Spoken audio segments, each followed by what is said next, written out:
지난 시간에는 천국이 새하늘과 새 땅이다. 처음 하늘과 처음 땅이 없어지고 새하늘과 새 땅이 된다. 새하늘과 새 땅의 관점에서 우리가 천국이 어떤 곳인가에 대한 이야기를 했고, 오늘은 천국은 새 에덴 동산이다. 새 에덴이다. 그래서 책 중에 에덴에서 새 에덴으로 라는 책이 있어요. 하나님 나라가 어떤 곳인지 그 본질을 잘 설명해 준 책입니다. 그래서 천국, 하나님 나라는 새로운 에덴 동산이다. 과거에 옛날에 천지 창조할 때 창세기 1장, 2장에 등장하는 그 에덴 동산, 똑같은 에덴 동산이 아니고 그 에덴 동산의 완성, 과거에 옛날에 만들어졌던 그 에덴 동산의 완성이 새 에덴 동산이에요.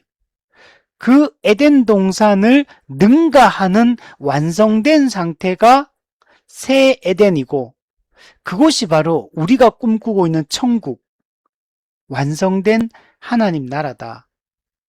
그래서 새 에덴 동산, 새 에덴이라는 관점에서 우리가 천국을 이해를 해야 되고, 이 새 에덴 동산에 대한 그 내용들이 에스겔서라든지 요한계시록이라든지 이런데 이런 내용들, 또 물론 다른 이제 그 선지서나 이런 데서도 이제 그 모습을 많이 비유적으로 설명을 해주고 있지만, 특별히 이 성경의 첫 성경인 창세기와 또 요한계시록, 요걸 두 개를 중심으로 해가지고 새 에덴 동산이 어떤 곳인가를 좀 알아보고, 또 요걸 좀 중간에 비유적으로 에스겔서에서 또 이 새 에덴 동산이 어떤 곳일지 에스겔서 47장에서 또 중간에 한번 그 모형적으로 그 에덴 동산의 모습을 그려주고 있는 것들을 볼 수가 있습니다. 그래서 오늘 이 내용들을 통해서 우리가 천국에 대한 사모함이 우리 커졌으면 좋겠고, 정말 주님의 재림과 또 최후 심판을, 그리고 하나님 나라의 완성을 우리가 꿈꾸며 우리 살았으면 좋겠습니다. 여러분, 천국은 새 에덴 동산인데 옛 에덴 동산이 회복되고 그리고 완성된 곳이 새 에덴 동산이다 라고 말할 수 있어요. 옛 에덴 동산의 단순한 복원이 아닙니다. 옛 에덴 동산이 인간의 타락으로 변질되고 왜곡되었는데 그것이 회복될 뿐만 아니라 완성이 돼야 돼요. 회복되고 완성된 곳이 새 에덴 동산이다 라고 말할 수 있습니다. 여러분, 영원한 천국은 아담의 타락으로, 인류의 대표인 아담의 타락으로 잃어버렸던 옛 에덴 동산이 단지 과거의 그 창세기 1장, 2장의 그 상태로 돌아가는 것, 그 복원을 의미하는 게 아니라 그리스도의 구속 사역을 통해서 완전히 회복되고, 그리고 회복될 뿐만 아니라 완성된 그 에덴 동산, 새 에덴 동산, 이곳이 여러분 천국입니다. 그러니까 새 에덴 동산은, 천국은 에덴을 능가하는 곳이다. 에덴의 완성된 곳이다. 이렇게 우리가 이해를 해야 됩니다. 인간이 타락하기 이전에 에덴 동산에는 4개의 강이 흐르고 있었습니다. 그리고 에덴 동산에는 수많은 과일 나무들이 있었어요. 특히 에덴 동산의 중앙에는 생명나무가 여러분 있었습니다. 그래서 에덴 동산은 풍부한 물이 있었어요. 풍부한 과실이 있었습니다. 이곳은 하나님이 임재하시는 처소였습니다. 하나님이 거하시는 곳이었어요. 하나님이 모든 피조물을 만들고 피조물의 대표인 인간을 만든 이후에 하나님이 그곳에 거하셨습니다. 삼위 하나님이 천지를 창조하신 이후에 모든 피조물들과 함께 하나님이 통치하셨고, 인류의 피조물의 대표인 인간으로 하여금 하나님의 통치를 대행하게 하셨어요. 그래서 아담과 하와가 모든 피조물의 대표로서 하나님이 위임하신 통치권을 가지고 모든 피조세계를 다스리며 하나님의 영광을 나타내며 살아가는 이런 하나님이 거하시는 집, 하나님의 임재하시는 처소로 하나의 에덴 동산을 만들었습니다. 그런데 인간이 하나님의 왕대심을 거부하고 타락하게 되었습니다. 하나님의 법을 어기고 말씀에 불순종함으로 하나님의 주대심을 거부했기 때문에 하나님과 피조물과의 이 언약 관계가 깨어지게 되었습니다. 그래서 하나님과의 관계가 끊어지고 언약이 파기되었기 때문에 관계가 끊어지게 되고 그 언약 파기에 대한 그 벌을 담당해야 돼요. 언약을 파기한 것의 벌, 언약적 저주를 담당해야 될 그 상황에 놓이게 됐습니다. 이 상태를 창세기 3장에서는 에덴 동산에서 쫓아내는 것으로 표현하고 있어요. 에덴 동산은 하나님이 통치하는 하나님 나라를 상징하는데 하나님과의 끊어진 관계가 에덴 동산에서 쫓겨나는 것으로 이 묘사를 하고 있습니다. 그리고 그 에덴 동산의 동쪽의 문의 입구를 잠가버립니다. 두루도는 불칼을 화영검을 두고 그것을 지키게 하십니다. 그래서 이제는 에덴 동산에 하나님 나라에 아무도 여러분 들어갈 수 없게 되었습니다. 인간은 이제 하나님과 인간의 관계, 하나님과 피조세계 전체의 관계는 이제는 적대적인 관계, 원수 관계가 되었고 천지를 창조하신 거룩하신 하나님이 공의의 칼을 이제는 휘두르게 되는 이런 관계가 되어버렸습니다. 그래서 우리가 이 상태를 실낙원이라고 부릅니다. 우리 이런 문학적으로 이 말 많이 쓰죠. 실낙원, 낙원을 잃어버리게 된 겁니다. 하나님 나라를 잃어버리게 된 거예요. 그 이후에 인간의 삶은 매우 이제는 나쁜 환경 속에서 이 악조건의 이 상황 속에서 살게 되었습니다. 하나님과의 관계가 끊어졌을 뿐만 아니라 인간과 인간의 관계가 다 끊어져 버렸어요. 서로 사랑하고 한 몸으로 인식하던 관계가 하나, 우리 아담과 하와를 돕는 배필로 삼으시고 한 몸이 되게 했다 그랬거든요. 근데 타락으로 말하면 인간과 인간의 관계가 다 끊어졌어요. 그게 창세기 4장에 가인이 동생 아벨을 죽이는 것으로 나타나고 라멕이 또 수많은 아내들을 두고 또 사람들을 살인을 하는데 수많은 사람을 죽이는데 그걸 이제 자랑하는 단계에 들었어요. 자랑하기 시작해. 사람을 죽이고 한 몸 된 이웃을 죽이는데 이제는 그걸 부끄러워하지 않는 이런 관계가 됩니다. 뿐만 아니고 인간과 자연과의 관계도 끊어지게 됩니다. 그래서 가시와 엉겅퀴를 내고 살아간 하나님의 형상으로 지음받은 인간이 살아가는 이 모든 관계가 적대적인 환경으로 바뀌게 됩니다. 하나님이 만든 모든 자연세계, 피조세계 전체가 인간과 조화로운 상태였거든, 타락 전에는. 근데 이제는 적대적인 환경이에요. 이제는 동물도 사람을 이제 공격해요. 이제는 땅이 충분한 음식을 주지 않아요. 생산물이 아주 적어요. 그리고 땀을 흘리고 노동을 해도 그 노동한 만큼의 충분한 대가를 그 생산이 안 됩니다. 그래서 빈곤하고 자원이 부족하고, 그러니까 파이는 적은데 사람은 많아진 거예요. 우리 옛날에 노래 부르다가 돌다가 사람은 10명인데 의자 9개. 그 다음에 또 한 명 죽고 나면 또 의자 한 개 빼고 그 경쟁을 해야 돼요.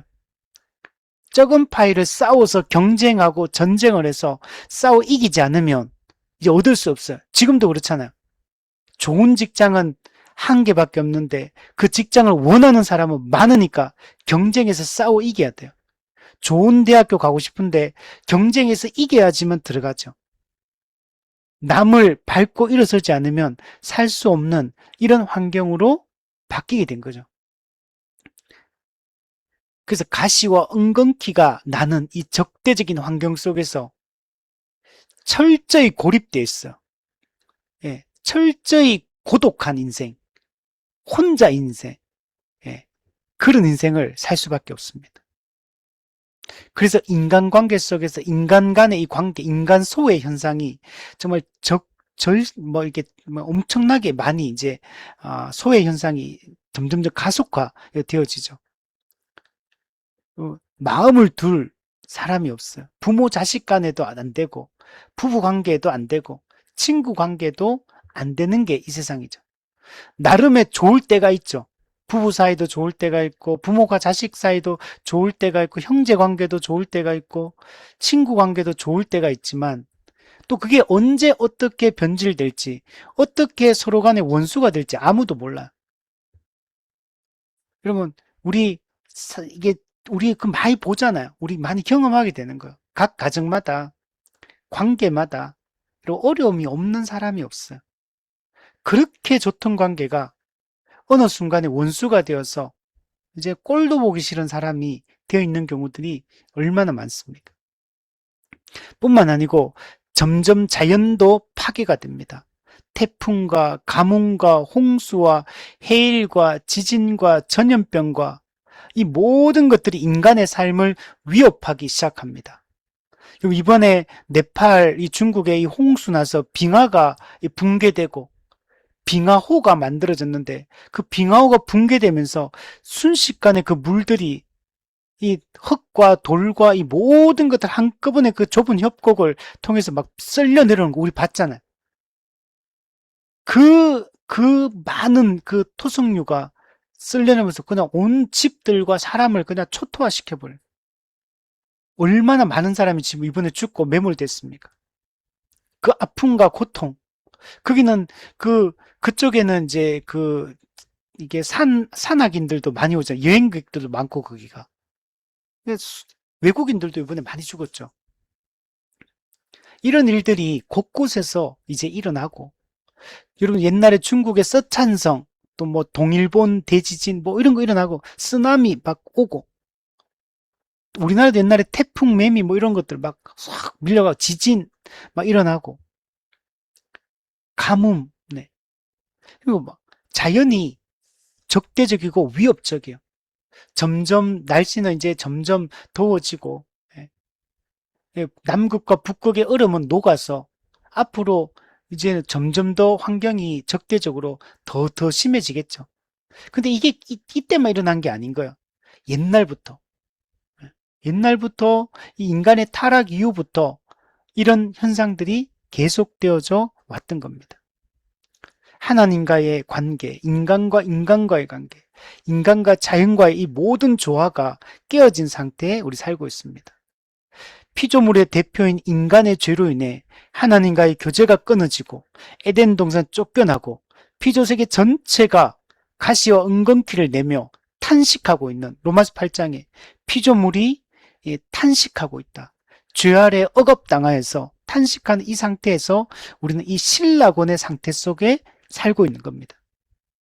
그런데 여러분 다시 이 잃어버린 이 낙원을 회복하게 됐죠.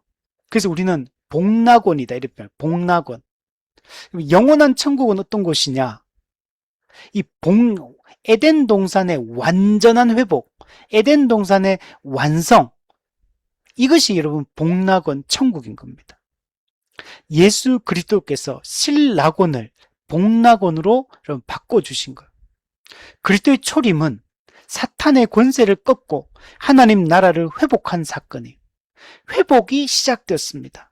그리스도의 재림은 새하늘과 새 땅이라는 완벽한 새 에덴으로 여러분 종결 짓는 사건이에요.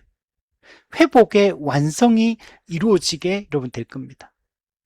그래서 성경은 천국을 어떻게 묘사하느냐? 새 에덴 동산, 새 에덴으로 이야기를 하고 있는 것. 그래서 우리는 단순한 에덴의 복원이 아니라 새 에덴으로 우리는 지금 나아가고 있는 겁니다. 아직 우리는 새 에덴 동산을 완전히 경험하지 못했어요. 우리가 예수님의 초림과 십자가 사역으로 우리가 그 새 에덴의 삶을 지금 이 땅에서 교회를 통해서 조금 누리고 있는 거, 조금. 근데 아직은 미완성의 상태죠.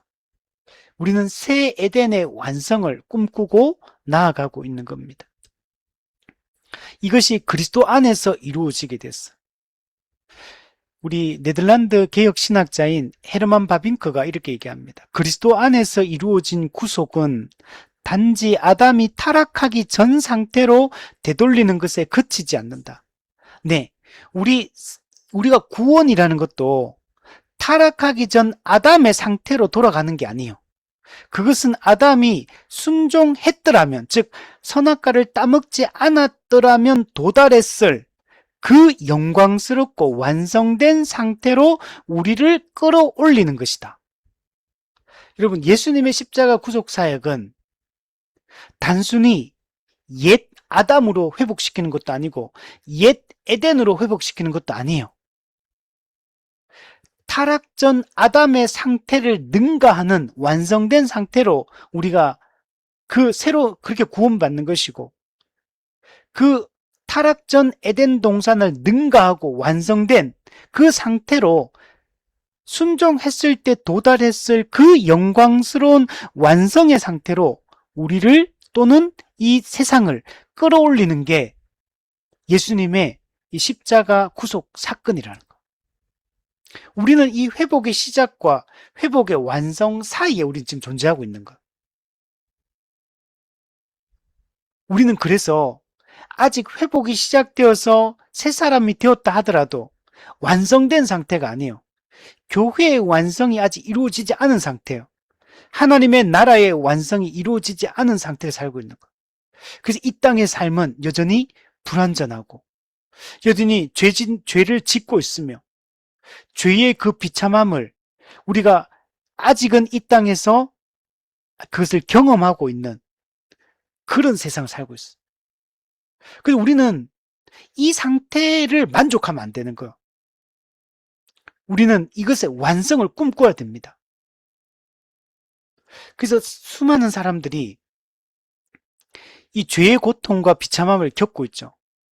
그 인간 소외를 겪고 있어.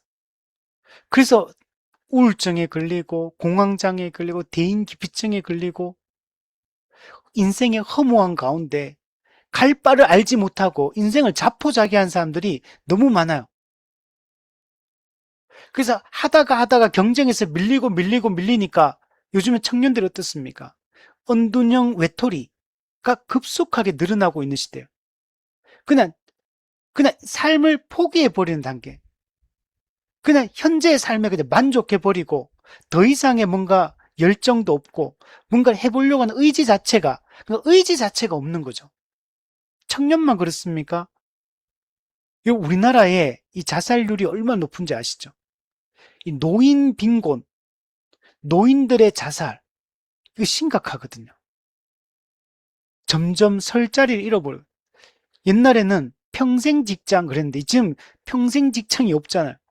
언제 어떻게 될지, 남은 인생 여정을 내가 어떻게 살아갈지 막막한 시대를 우리가 살고 있습니다.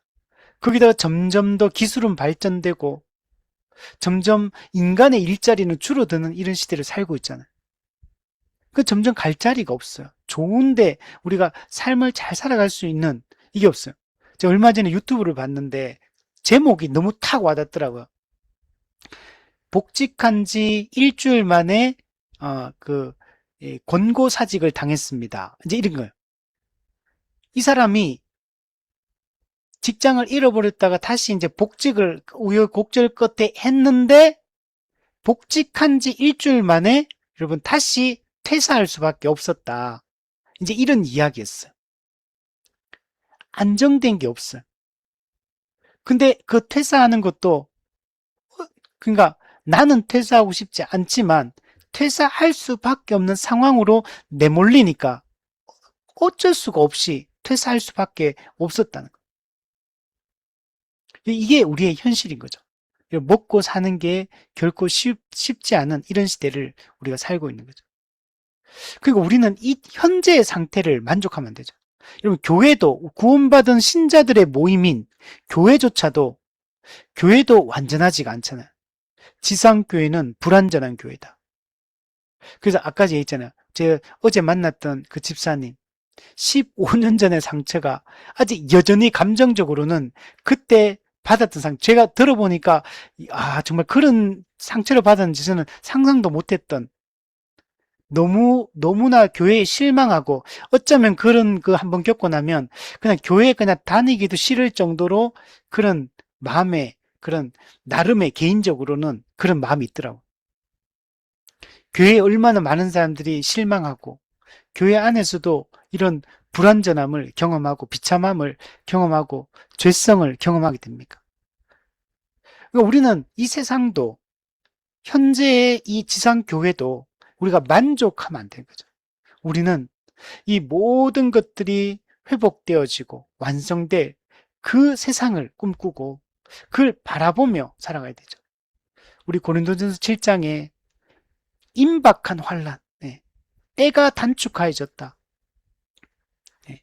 이 세상의 외형은 다 지나갈 것이고 결국에는 최후 심판대 앞에 다 서게 될 겁니다. 그럼 우리는 현재의 삶을 만족하지 말고 더 나은 세상, 완성된 그 나라를 꿈꾸며 살아가야 돼. 그걸 꿈꿔야 되는 이유는 그래야지 이 땅에 주어진 시간 동안에 우리가 충성스러운 삶을 살 수 있기 때문에 그래요. C.S. 루이스가 했던 말처럼 내세를 소망하면 소망할수록 이 현실에 충실해진다.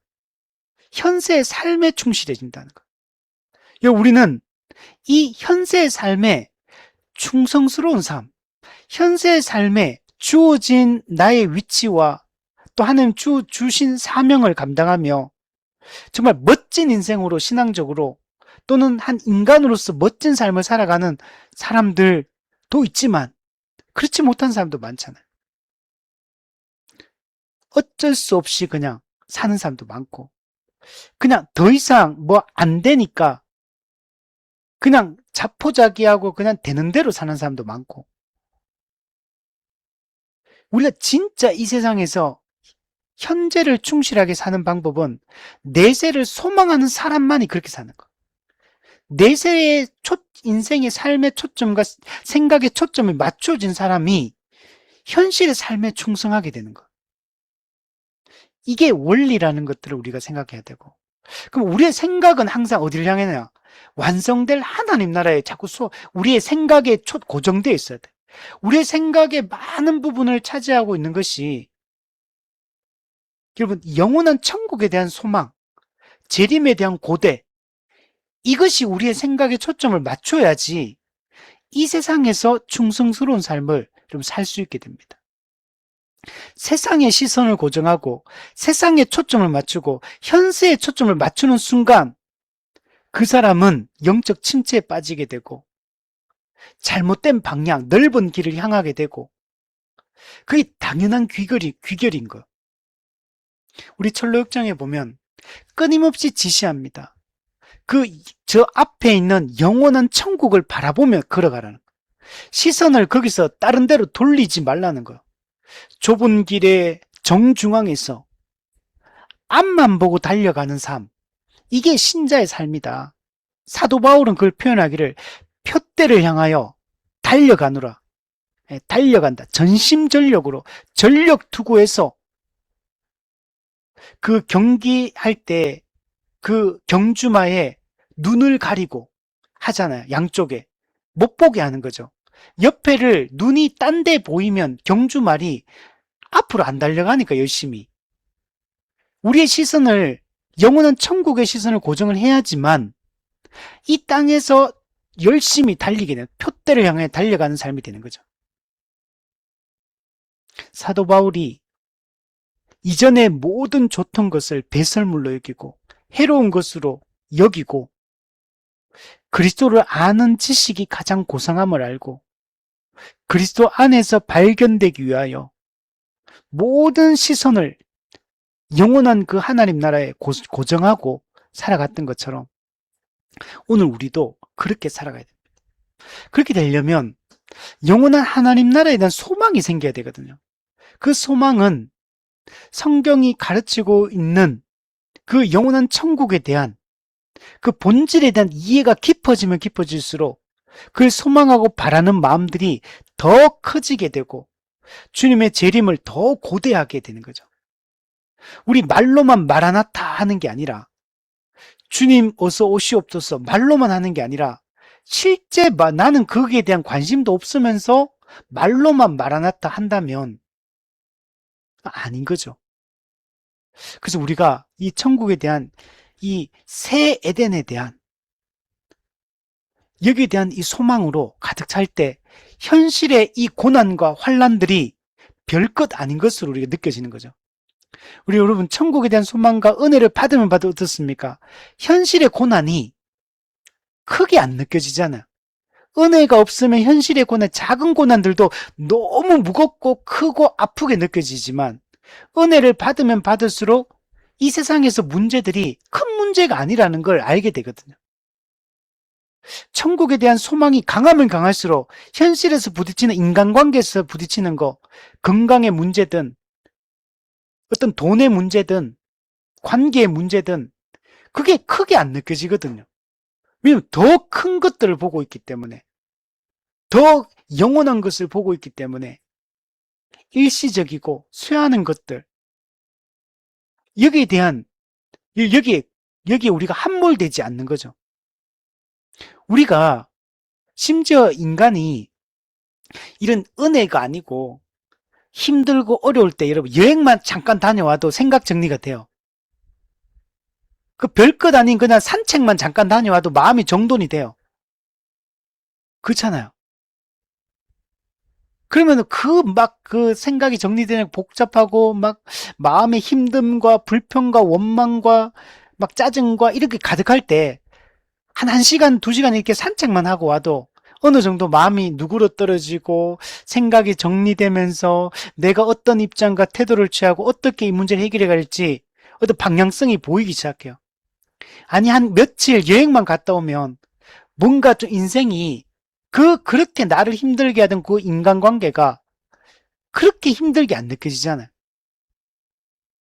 근데 우리가 더 정말 우리가 내세의 소망을 두고 영원한 천국을 바라보면 이 땅에서 이 땅에서 일어나는 이런 작은 문제들이 작게 느껴지는 거죠.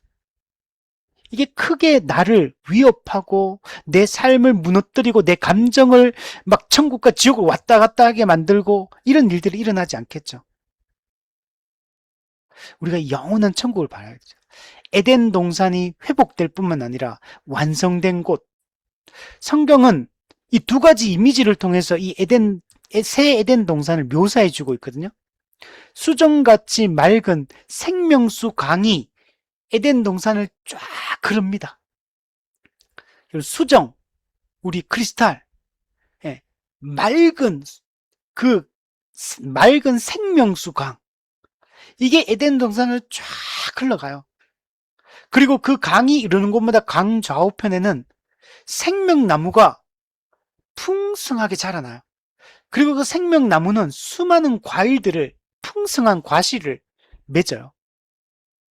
이 에덴 동산을 묘사하는 게 성경에 보면 생명수 강, 두 번째는 생명나무, 세 번째는 보석으로 이미 보석 이미지로 묘사가 돼 있어요. 여기 오늘은 보석 이미지는 빼고 두 가지만 얘기하려고 하는데 생명수 강과 생명나무가 풍성하게 자라는 곳, 이곳이 새 에덴 동산이에요. 근데 이거는 그 이미지가 여러분 기억나십니까? 원래 옛 에덴 동산, 타락하기 전에 옛 에덴 동산이 어떻습니까? 생명수 강이 흐르고 생명나무가 있고 수많은 나무들이 있고 풍성한 열매를 맺는 곳.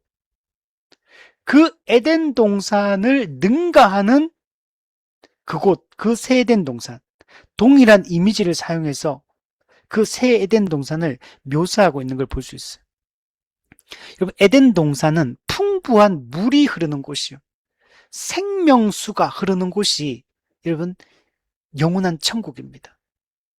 우리 에덴 동산에서 창세기 보면 그 에덴 동산 꼭대기에서 물이 네 근원으로 흘러나오죠. 네 개의 강을 이루어서 온 땅을 적시고 사방, 네 개의 강이라는 말은 사방팔방 모든 곳을 그 물이 적시고 나무들이 자라나고 좋은 열매를 맺는 그 풍성함의 원천이 이 강 이미지거든. 생명수 강.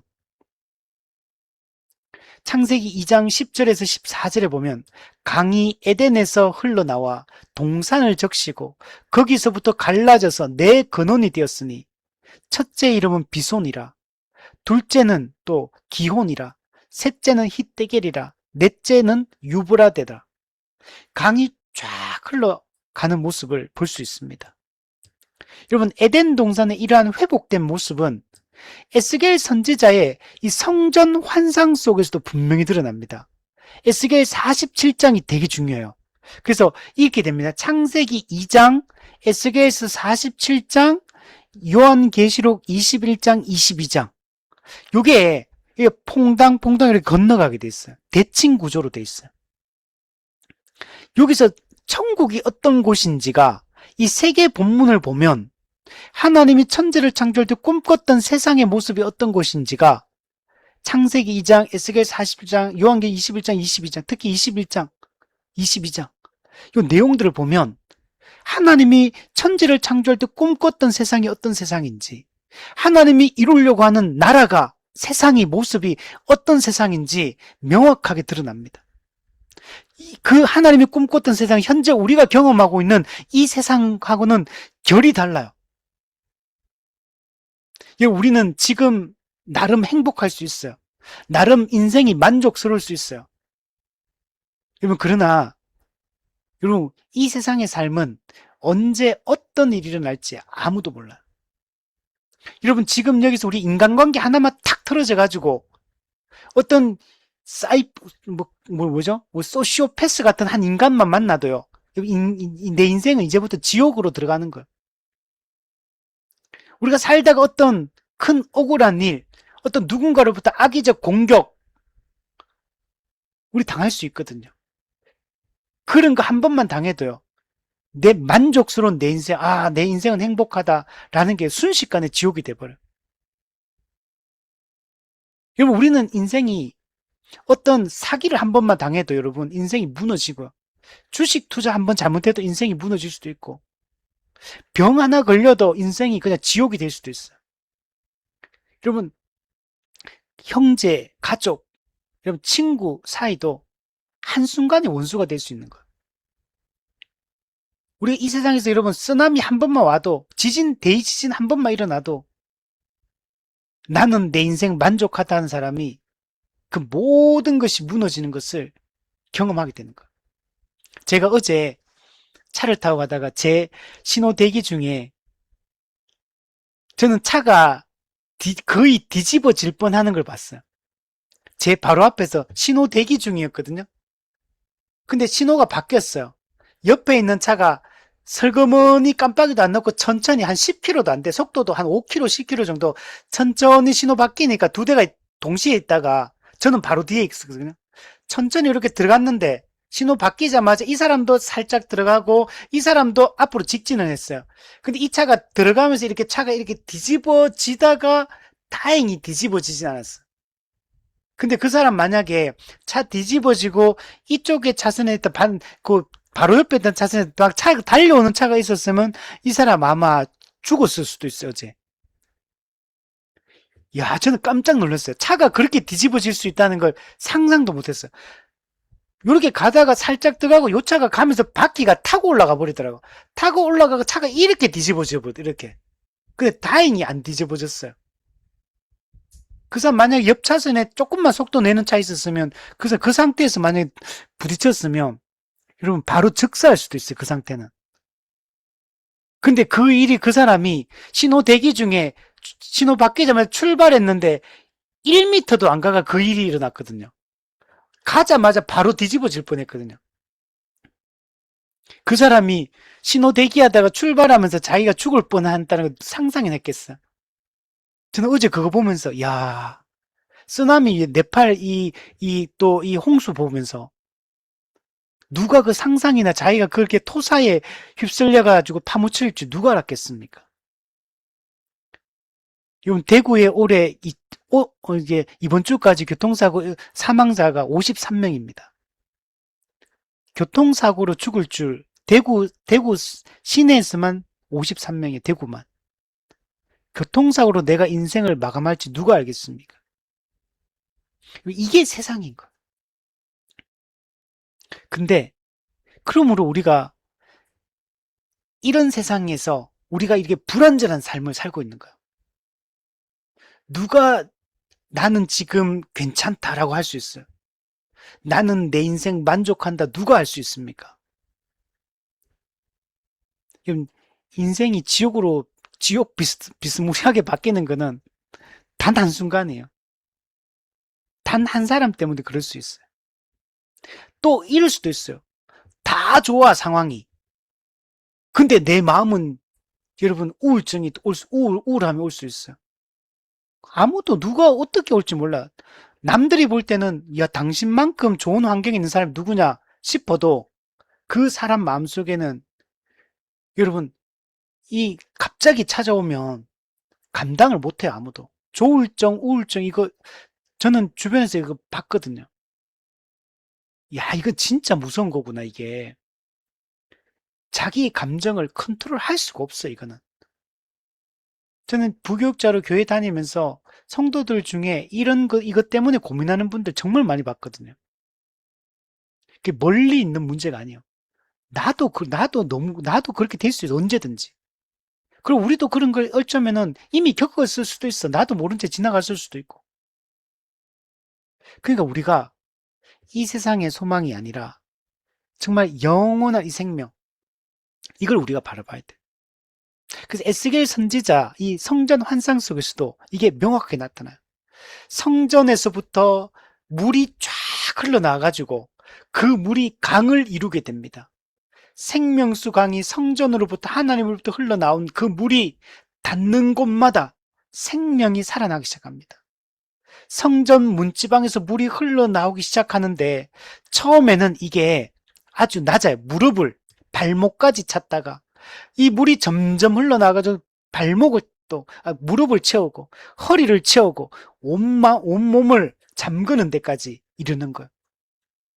뭐 익사시킨다 이런 게 아니라 그 물이 풍성하게 흘러가서 메마른 땅에 흘러가서 모든 생명을 살려요. 생명 없는 곳에 생명을 살리는 일들을 합니다. 그래서 사람이 건너지 못할 강이 된다 그래요. 헤엄칠 만한 물이요. 사람이 능히 건너지 못할 강이 된다. 여러분, 하나님 나라는 얼마나 풍성하고 생명이 넘치는 곳인가를 얘기해 주는 거예요. 거기는 우울함이 없어요.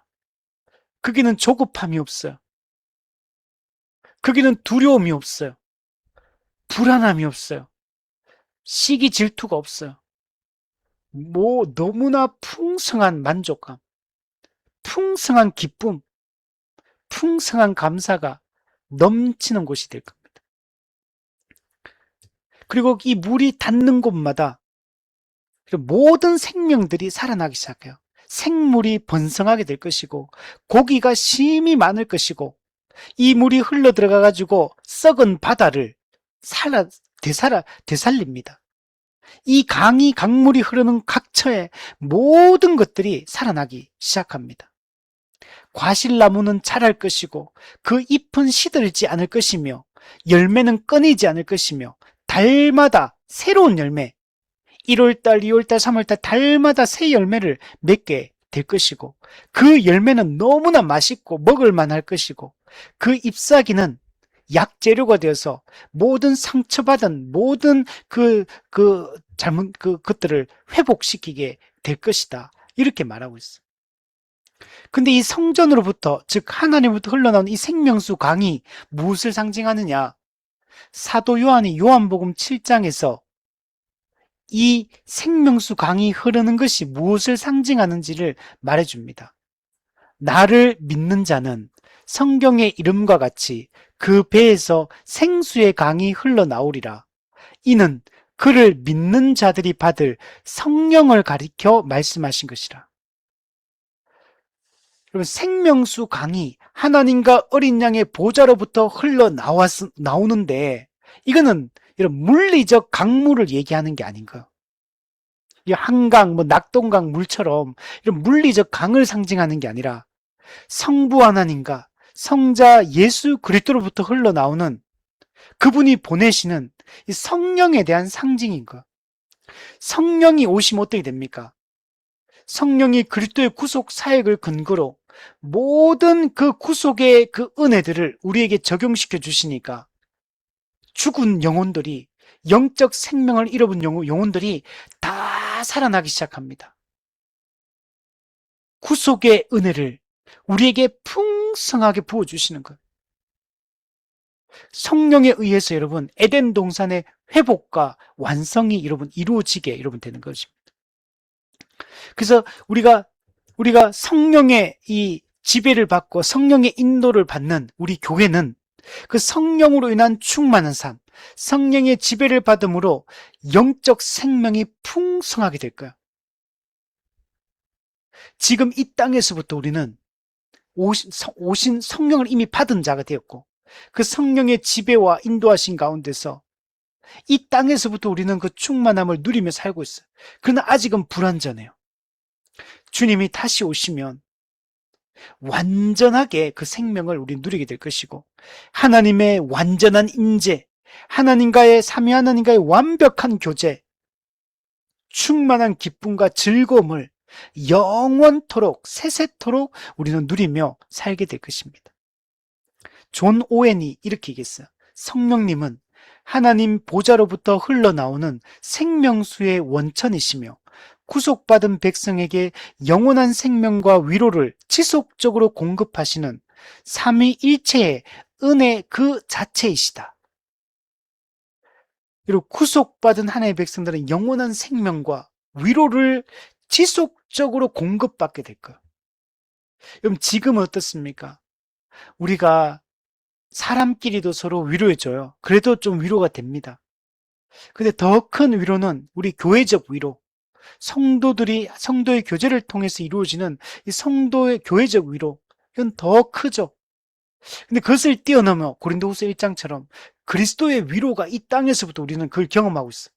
그리스도와의 생명의 교제를 이 땅에서 말씀과 성령을 통해 우리가 교제를 가짐으로 그리스도의 위로를 지금도 우리는 맛보고 있어요. 그러나 아직 완성적이지 않아.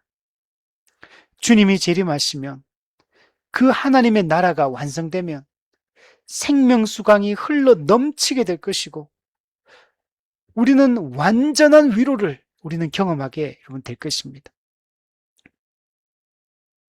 우리가 그때를 꿈꾸고 있어요. 오늘도 이렇게 우리 권사님하고 우리 복음의 기초 공부를 하고 또 권사님이 맛있는 이 버섯탕을 사주셔가지고 맛있게 먹고 이제 집에 태워드리고 이제 탁 헤어지는데 권사님이 항상 탁 내려주시면 우리 주일날 만나요 이렇게 하시거든요. 만나는데 너무 어린아이처럼 해맑게 이렇게 예, 우리 주일날 만나요 그러면서 웃으면서 이렇게 옆으로 해가지고 웃으면서 막 이렇게 인사를 하시더라고요. 제가 그 장면을 매주 그렇게 봤거든요. 오늘은 그게 여사롭게 안 보이더라고요. 말씀을 함께 나누고 너무 같이 맛있게 먹고 이야기 나누면서 오면서 마지막에 인사하는데 진짜 정말 순수하게 어린아이 같은 눈빛으로 저는 그렇게 느껴지더라. 야, 천국에 가서 우리 철로역정에 보면 마지막에 죽음의 강을 건너서 이제 천국 문을 향해 나아가면 예수 그리스도 그 천국 도시의 왕이신 예수님이 미리 마중 나와가지고 충성스럽게 살아온 우리 크리스찬과 소망을 이렇게 맞아주거든요. 잘했다 이렇게 잘했다 수고했다 이러면서 맞아주시고 나서 천국 문이 활짝 열려요. 그때 그 성도들이 막 뛰어나와요. 먼저 죽은 성도들이 막 뛰어나면서 크리스찬 이렇게 막 불러요. 먼저 같은 뭐 웃으면서 막 손을 흔들면서 크리스찬 그러면서 막 성도들이 막 뛰어나오거든요. 맞이하기 위해서. 천국으로의 그 환대, 천국에 입성한 크리스찬을 환대하는 그 장면이 그 크리스찬 그 철록정이 나오거든요. 그 장면이 떠오르더라고. 그 장면처럼 보이더라고. 야, 우리 천국 가서 성도들이 이렇게 서로를 진심으로 환영하는 것, 진심으로 서로를 기뻐하는 것. 그 문안 인사를 드리는 거죠. 그 장면처럼 좀 느껴지더라고. 야, 우리가 이렇게 성도가 만났을 때 주일날이 그런 날이 돼. 일주일 동안 살면서 죄의 비참한 가운데 이 현실의 고통 속에서 물론 이제 우리가 그리스도는 잘 살지만 그 지친 모습으로 오잖아. 그 주일날 문 열고 탁 들어올 때 이 교회는 주일은 천국을 미리 앞당겨서 맛보는 날이 주일이고 교회 문을 탁 여는 순간은 천국에 입성할 때 성도가 천국 문을 열 때 성도들이 만나서 기뻐하는 그 모습과 같은 거거든. 우리가 물론 이 땅에서는 비록 지쳐 있을 것이고 그러나 다시 새 소망을 가지고 하나님의 은혜를 사모하며 우리가 공적 예배 자리에 나오는 것. 그래서 이 천국은 이 주일은 이 땅에서 가장 충만하게 천국을 맛볼 수 있는 예배 그 은혜의 요소가 예배 요소를 통해서 충만하게 드러나는 순간이 주일 예배거든.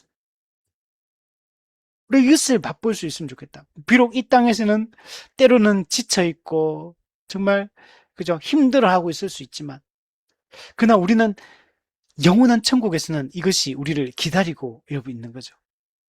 자, 두 번째로 마지막으로 새 에덴 동산은 생명나무가 풍성한 곳입니다. 생명나무는 영원한 생명을 여러분 상징합니다. 우리 에덴 그 창세기 1장 2장에 선악을 알게 하는 나무의 열매를 먹지 말라 하고 선악을 알게 하는 나무가 나오고 또 하나 생명나무가 동산 중앙에 있다 그러죠. 요 두 나무의 존재는 하나의 메시지를 전하고 있어요. 우리 소유리 문답과 대유리 문답을 보면 생명나무는 영원한 생명을 보증하고 있는 거. 영원한 생명을 보증하고 있어. 근데 그 영원한 생명 어떻게 얻을 수 있냐면 선악을 알게 하는 나무, 즉 선악과 금지 명령에 순종하느냐 순종하지 않느냐가 생명나무 열매를 먹을 수 있느냐 없느냐, 즉 영원한 생명을 누릴 수 있느냐 없느냐를 보증하고 있는 거. 그래서 하나의 메시지를 두 측면으로 설명하고 있는 게 두 나무의 존재예요. 그래서 이 에덴 동산에는 이 영원한 생명을 상징하는 생명나무가 있죠. 근데 이 나무가 여기만 있는 게 아니에요. 에스겔서 22장에 가면 완성된 하나님 나라 새 에덴에도 이게 있어요. 강 좌우에 생명나무가 있어 12가지 열매를 맺되 달마다 그 열매를 맺고 그 나무 잎사귀들은 만국을 치료하기 위하여 있더라. 생명나무의 이 요한계시록 22장에 나오는 이 생명나무의 배경은 에덴 동산에 있는 이 생명나무이고, 근데 더 직접적인 배경이 또 하나가 있어요. 에스겔서 47장에 보면 성전으로부터 하나님의 보좌로부터 흘러나온 물이 발목에서 무릎으로 허리로 온몸을 잠글 정도로 풍성해지는데 그 생명수 강이 흐르는 곳마다 강 좌우편에 수많은 나무들이 자라나는 것을 여러분 볼 수가 있습니다. 에스겔서 47장 6절부터 12절에 보면 이런 말씀이 있어요. 내가 돌아가니 강 좌우편에 나무가 심이 많더라. 여러분 생명나무가 한두 그루가 아니에요. 심이 많아요. 강 좌우가에는 각종 먹을 과실나무가 자라서 그 잎이 시들지 아니하며 열매가 끊이지 아니하고 달마다 새 열매를 맺으리라. 열매의 종류가 달라지는 거예요. 그리고 그 물이 성소를 통하여 나옴이라. 그 열매는 먹을 만하고 그 잎사귀는 약 재료가 되리라.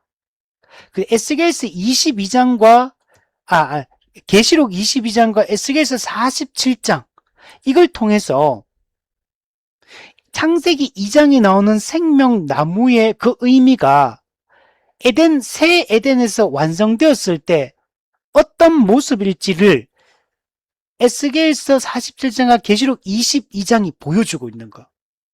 아까 얘기했죠. 새 에덴은 에덴을 능가한다 그랬잖아요.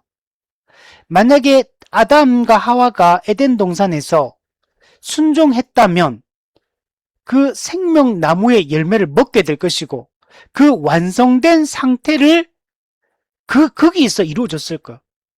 그러나 에덴 동산은 하나님이 꿈꾸시는 하나님 나라의 최종적인 상태가 아니에요. 최종적인 완성된 모습을 보여주는 게 아니에요. 에덴 동산은 선악과 금지 명령을 지키고 그것이 완성을 향해 나아가야 되는 상태예요. 근데 그게 에스겔 47장과 요한계시록 22장에서 만약에 순종했으면 다다랐을 그 영광의 상태를 보여주고 여러분 있는 겁니다. 그래서 우리가 완성된 하나님 나라 천국을 이해를 하려면 계시록 22장과 에스겔 47장에 나오는 이 이미지들을 잘 살펴보는 게 중요합니다. 자, 이 두 구절은 공통점도 있고 차이점도 있습니다. 에스겔 47장, 계시록 22장. 자, 공통점 둘 다 강좌우에 나무가 있어요. 또한 둘 다 달마다 열매가 다른 열매를 맺는다. 그러니까 1년에 1월부터 12월까지 12달 동안 각각 다른 열매, 새로운 열매를 맺게 된다라고 얘기를 합니다. 이거는 12라는 숫자가 있잖아요. 이 12라는 숫자, 12제자, 12지파. 이게 완성된 형태를 보여주는 거예요. 10이라는 달마다 열매가 달라요. 얼마나 생명이 풍성해질지를 여러분 보여주고 있는 겁니다. 자, 그런데 여러분 차이점이 있어요. 에스겔 47장에는 이 나무 이름을 뭐라고 표현했냐면 과실나무 이렇게 말합니다. 각종 과실나무 이렇게 표현했어. 근데 요한계시록 22장에는 명확하게 생명나무라고 지칭하고 있어. 창세기 2장에 나오는 생명나무가 보여주듯이 그 이름이 계시록 22장 그대로 사용되어지고 있어. 그래서 구약의 에스겔서에서는 과실나무라고 했잖아요. 그 영원한 생명의 본질이 아직 안 드러났던 거예요. 근데 요한계시록 22장에 와보니까 이름이 명확하게 생명나무, 그 과실나무가 주는 영원한 생명의 정체가 무엇인지가 계시록 22장에 와서 그 나무의 정체가 명확하게 여러분 드러나게 되는 것입니다. 두 번째는 에스겔서에는 달마다 열매를 맺는다 이렇게 말하고 있거든요. 근데 계시록에는 달마다 12가지 열매를 맺는다 이렇게 12가지라고 이렇게 명확하게 이야기를 하고 있는 걸 볼 수가 있습니다. 생명나무가 달마다 12가지 열매를 맺는다. 여기도 12라는 숫자가 나오죠. 12가지. 예. 이 땅에서 이거는 뭘 보여주냐면 성도가 타락하니까 영적으로도 결핍되고 육적으로도 결핍됐어요. 영적 가난도 찾아오고 육적 가난도 찾아왔거든요. 근데 달마다 12가지 과실이 맺힘으로 인간의 타락으로 말미암아 찾아왔던 영적 결핍, 육적 결핍, 이 모든 것들이 여러분 역전되어지는 거예요. 그리고 이 육적 풍성함, 영적 풍성함이 완전하게 주어질 것에 대한 이야기를 하고 있습니다. 우리 이 땅에서 왜 이렇게 막 열심히 삽니까? 돈을 벌어야 살죠. 먹고 살아야 되니까, 생존을 해야 되니까, 자식도 키워야 되니까, 노후도 준비해야 되니까 멈출 수가 없어요. 열심히 일하지 않으면 내 삶이 불안하죠. 앞으로 먹고 살 수 있을까 생존이 불안해집니다. 지금은 건강하니까 괜찮은데 내가 병들면 어떡하지? 내가 직장을 잃으면 어떡하지? 어떤 상황이 발생해서 일할 수 없는 형편이 된다면 어떡하지? 우리 모든 게 불완전해. 육적으로 뿐만 아니라 영적으로도 마찬가지죠. 정서적으로도 마찬가지죠. 정신적으로도 마찬가지죠. 관계적으로도 마찬가지죠. 사회적으로도 마찬가지죠. 모든 게 불안해요. 불안정합니다. 근데 이 모든 타락으로 말미암아 찾아왔던 모든 결핍과 주림과 빈곤과 이 한계가 모든 게 다 극복되어서 완벽한 풍요로움을 누리게 되는 거예요. 자, 세 번째는 에스겔스는 과실나무의 잎사귀가 약재료가 된다 이렇게 말했거든요. 약재료다 표현했는데 계시록에는 만국을 치료한다 이렇게 말해요. 단순히 약재료가 된다 이게요. 치료하는데 누구를 치료하냐?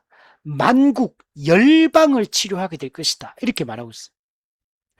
여러분, 완성된 하나님 나라가 만국을 치료하기 위해서 잎사귀가 있다, 생명나무 잎사귀가 필요하다 이 말을 보면 천국도 병드나? 병이 아직 남아있나? 이렇게 생각할 수 있는데 이거는 이제 그런 게 있다는 얘기를 하는 게 아니에요. 우리 앞부분에 계시록 21장에서 아픔도 없고 병드는 것도 없고 죽는 것도 없고 아무것도 없다 그랬거든요. 이미. 그러니까 이거는 실제로 병이 존재한다라는 얘기를 하는 게 아니라 모든 피조 세계가 열방이 완전하게 회복되어서 완전한 샬롬, 완전한 평화의 상태가 될 것이고 완전한 건강한 상태, 육적으로 영적으로 강건한 상태가 될 것을 이런 말하고 있는 겁니다. 자, 정리해보면 구속사가 진행됨에 따라서 이 생명나무의 표상이 점진적으로 발전하고 있는 걸 볼 수 있어요. 구속사적으로 보면 에덴 동산에서의 생명나무, 이것이 에스겔 성전에서의 과실나무로 이게 보여지고 있고, 이것이 새하늘과 새 땅에서 여러분 12가지 과실을 맺는 생명나무로 발전하고 있는 걸 볼 수 있어요. 그래서 점점 갈수록 하나님을 믿고 따르는 성도가 누리게 될 영적 생명의 본질이 점점 더 선명하게 여러분 드러나고 그 의미가 명확하게 풍성하게 여러분 드러나고 있어요. 여러분 지금 충분히 영적 생명을 누리고 계십니까? 우리가 하나님이 성경을 통해서 우리에게 보여주고 있는 이 영원한 생명의 본질들을 점점 더 알아가야 돼요.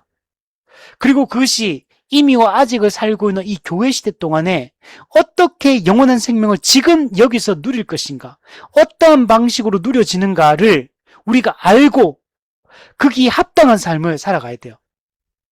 가만히 있는데 저절로 모든 생명을 누리게 되는 건 아니에요.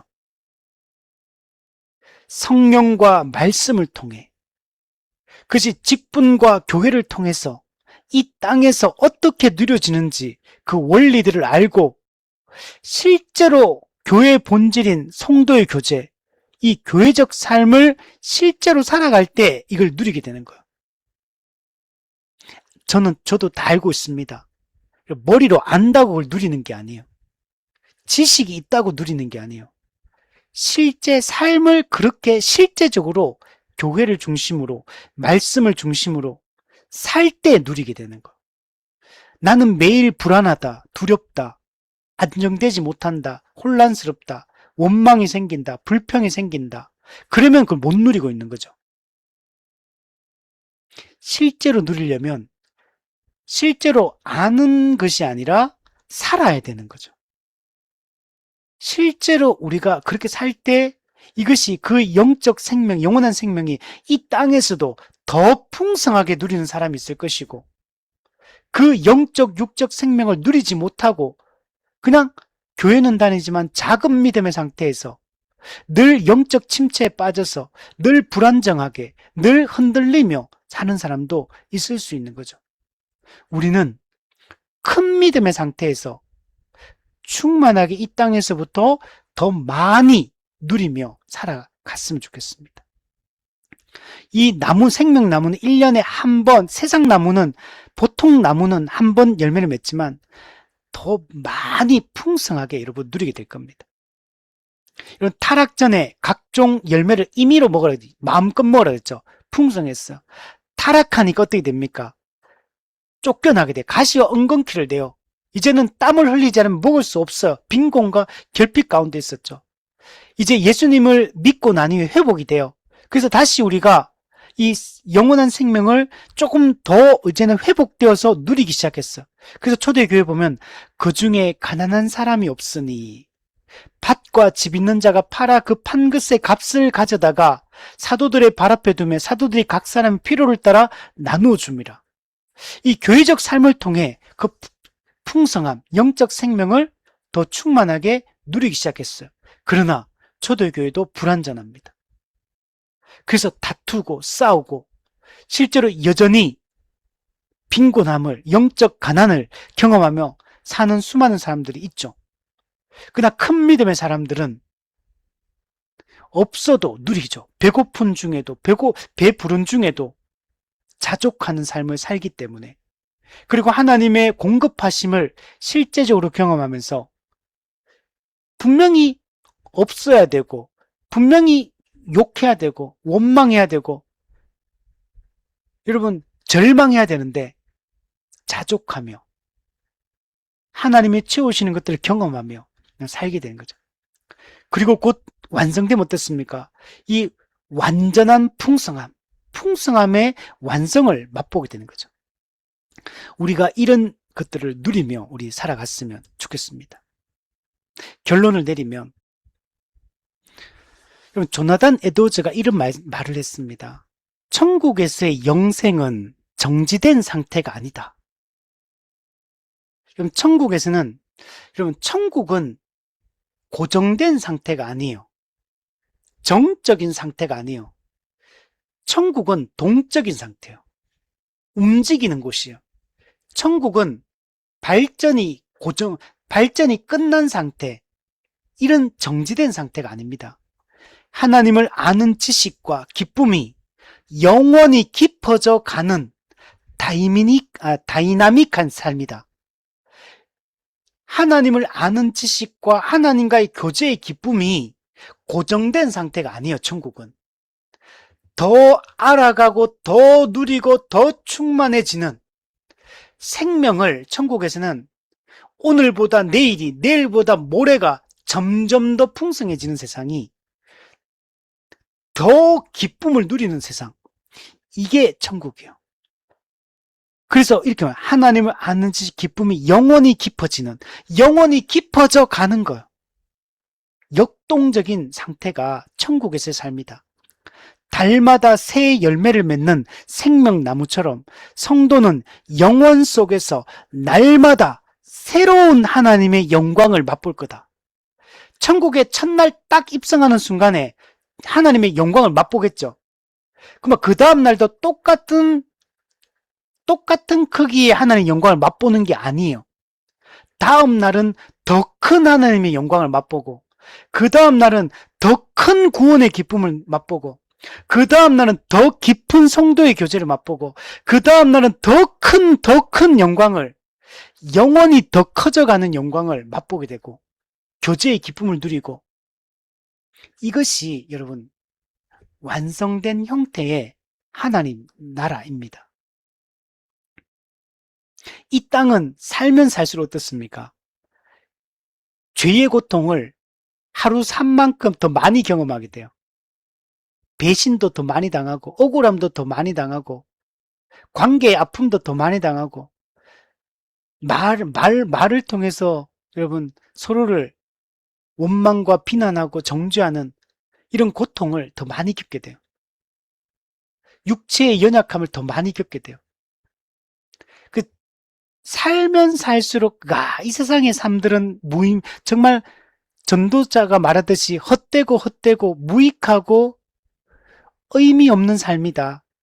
부질 없는 삶이다. 그림자와 같고 지나가는 안개와 같으며 활시위를 떠난 화살과 같으며 만물의 피곤함을 말로 다할 수 없는 이런 삶을 우리는 살지만, 이 땅에서는 주님이 재림하시고 완성된 그 나라는 갈수록 더 커지는 기쁨과 더 큰 하나님의 영광을 맛보는 이런 세상이 될 거라는 것.